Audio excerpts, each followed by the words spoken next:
They laughed when she showed up, not because she said anything, but because she did not look like the kind of person who belonged there. Dust clung to her boots, her uniform looked borrowed, and her name patch had been stitched by hand. In a place where reputation arrived before the person, she arrived alone. And none of them knew that within an hour, the commander himself would call her name. Asterisk, what city are you watching from today? If this story resonated with you, hit subscribe for more stories about extraordinary people. She stood at the edge of the compound, as if she had been dropped there by mistake. Trucks rumbled past. Radios crackled with clipped orders. Soldiers moved with the sharp confidence of people who believed the world made sense when they were holding the map. She carried no visible weapon. Her posture was straight, but calm, not stiff. When someone asked who she was, she answered with only her last name and her unit number. That answer earned more smiles than respect. This story is about a soldier who learned early that silence could be heavier than armor.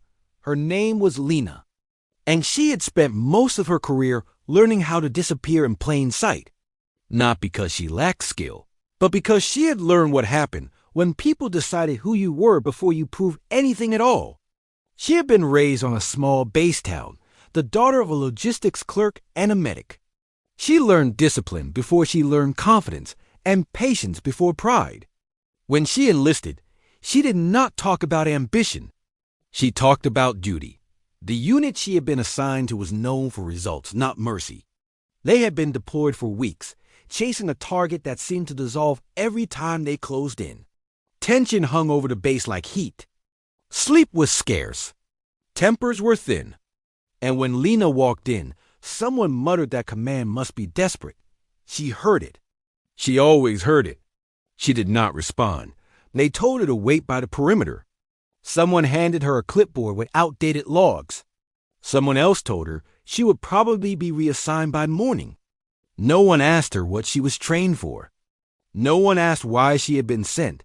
Lena sat on an ammo crate and reviewed the terrain map from memory. She had studied the region for months, long before the orders came down. She knew the valleys where radio signals bent. She knew the ridge lines that looked empty, but were not. She knew the mistake that kept repeating in every failed operation. Inside the command tent, the commander argued with his officers. They had lost contact with a forward team earlier that day. Not a full blackout, but enough silence to raise alarms. The last transmission had been rushed and incomplete. Coordinates were unclear. Every option on the table carried risk. That was when Lena stood and asked to speak. The laughter came fast and sharp. Someone asked who let her wander in. Someone else told her to wait outside. She waited until the commander looked up. He did not smile. He simply asked what she wanted. She said she had been sent because she knew where the team was likely trapped. She said the terrain did not match the assumed path.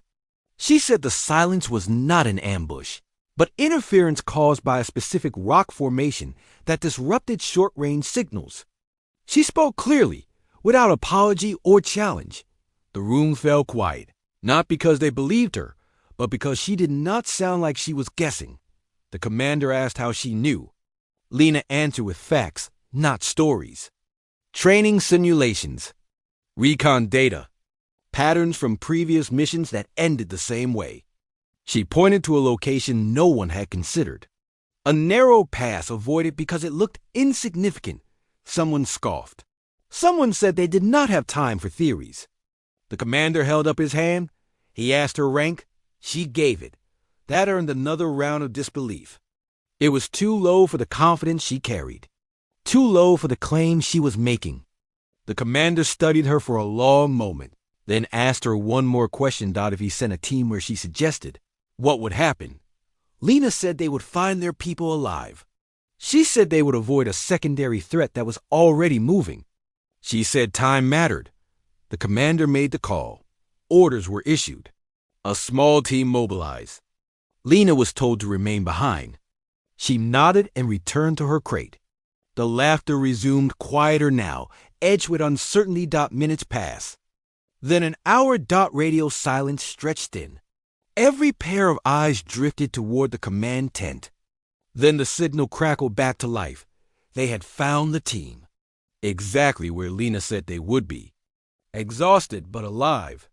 They reported unusual terrain interference and movement in the opposite direction of the original search grid. They avoided it by minutes. No one laughed now. The commander stepped out and called for Lena. His voice carried across the compound. Heads turned. Conversation stopped. Lena rose and walked toward him without changing her pace. He asked her to join the briefing, not as an observer, but as an advisor. From that moment, everything shifted. Not loudly, not dramatically, but steadily. People began to listen when she spoke. They asked questions instead of making jokes. They noticed how she saw patterns others missed, how she never raised her voice, but never hesitated either. Lena did not celebrate. She did not remind anyone of how they had treated her. She focused on the work, because proving herself once was not enough. She knew that respect borrowed from surprise could fade just as quickly. Days later, the unit completed the mission. The threat was neutralized without loss. The commander filed his report with an addendum. It mentioned a soldier whose insight had changed the outcome. It recommended reassignment to a higher operational role. When the orders came through, Lena read them alone. She folded the paper and placed it in her pack. No smile, no triumph, just a quiet breath she did not realize she had been holding for years. Before she left, one of the soldiers who had laughed approached her. He did not apologize with words. He simply said he had been wrong. Lena nodded. That was enough. As the transport pulled away, the base returned to its rhythm. New noise, new tension, another cycle. But something had shifted beneath the surface. A reminder that competence does not always announce itself.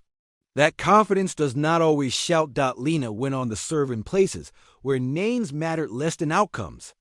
She trained others who looked like they did not belong and taught them the same lesson she had learned the hard way. Let your work speak. Let patience be your armor. Let silence become strength. Because sometimes the people who laugh are not cruel. They are simply unaware.